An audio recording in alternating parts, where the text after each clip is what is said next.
The fact that you're watching this video is your sign that you need to lock completely in. No distractions. I dare you to go monk mode for 6 months and kill the noise. It's you versus you. Nothing else is important besides getting 1% better every single day and improving towards your purpose. Incremental progression. First, you must focus on mastering your mind and learn how to navigate the complex world of your thoughts. Without this, you will not be aware of yourself, build strength to handle challenges, and you won't have the power to shape how you see the world around you. But I can assure you, by the end of this video, you will have all the tools to master these concepts and outwork everyone who ever doubted you.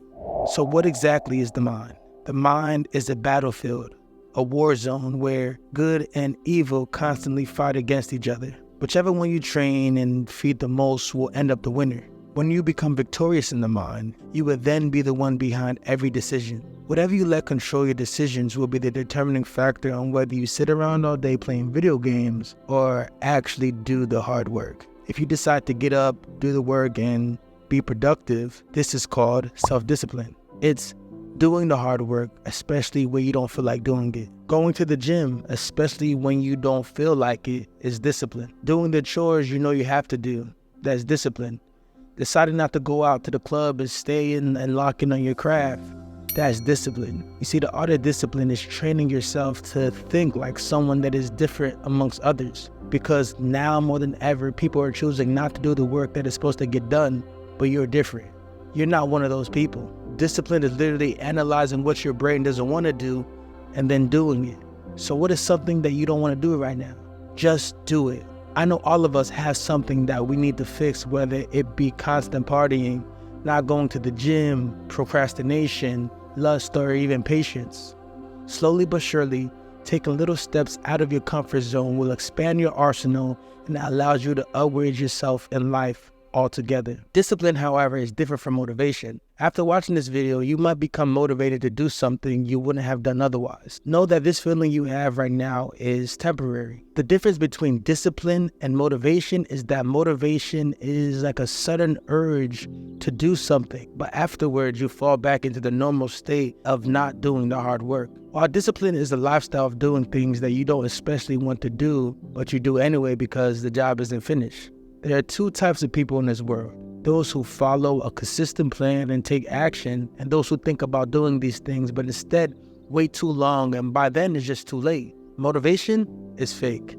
If you solely rely on it, you will crumble and fall every time. If you try to stay consistent in something like the gym or even reading every day, you need a strong why in everything you do in your life. If motivation is the only thing that gives your goals any meaning, then you're living on a weak and fragile foundation. The key to staying disciplined and not rely on motivation for fuel is not resolutions, but figuring out your why. Why am I doing this? What is your resolve? Anything I value, I give it meaning. And if it has meaning, it is something that needed to be done in order to advance in life. Life is hard, but how you shape yourself will determine how hard it is for you and how miserable it will be. Your life isn't about being easy. Your life isn't about being happy. Contrary to the misconception that life should be easy or perpetually happy, it inherently involves difficulties, pains, sadness, and emotions that are an integral part of the human experience. Your life's always going to be difficult. All the pain you feel, all the sadness you feel, you're supposed to feel. Napoleon once said, "Glory is fleeting, but obscurity is forever." When he says fleeting, that's a really good point because everything in life is rented, especially your glory. When you have a good body, it's not a good body as complete. It's not finished. You haven't completed the task because you've rented that good physical condition. You must train every day to retain it. Everything is rented. You don't just get a good body and you're done. You still have to go to the gym every day. You have to maintain that body. You don't just start a business and now you're rich. No, you have to start a business and work on that business every single day. If you take your eye off the business, it will fail. Everything in life is rented. So when he says glory is fleeting, he's absolutely correct because glory is fleeting and you have to constantly and endlessly work for it and make sure that you never stop.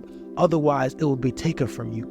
But obscurity is forever. If you never make a mark on the world, then you effectively never existed, and when you're gone, nobody will care. Every aspect of your life is your responsibility. It's not enough to merely talk about becoming your best self. You must actually live it.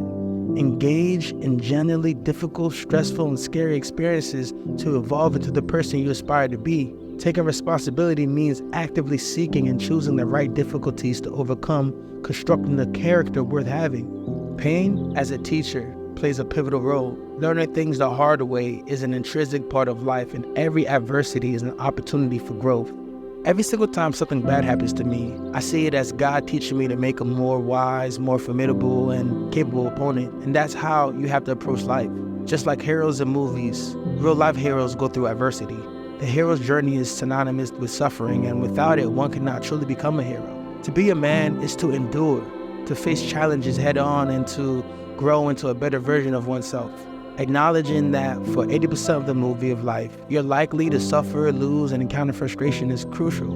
This suffering is not a setback, but a chance to grow into something extraordinary. Gratitude for every difficulty as a tool for personal development becomes essential. Therefore, for 80% of your life's movie, embrace the challenges, for in them lies the opportunity to grow into something truly special. When you decide to go monk mode, you will be taking those first steps to do something that 99% of the population isn't doing. Become the 1%, outwork everyone. You must master your mind, learn self-discipline, and let life's pain and struggles shape you to become your ultimate self. But none of this video matters if you struggle to stay consistent, so I suggest you watch this next video. Like, share, and subscribe if you took anything from this video that you can apply. I'm rooting for you, and I can't wait to see you on the other side. Stay unstoppable.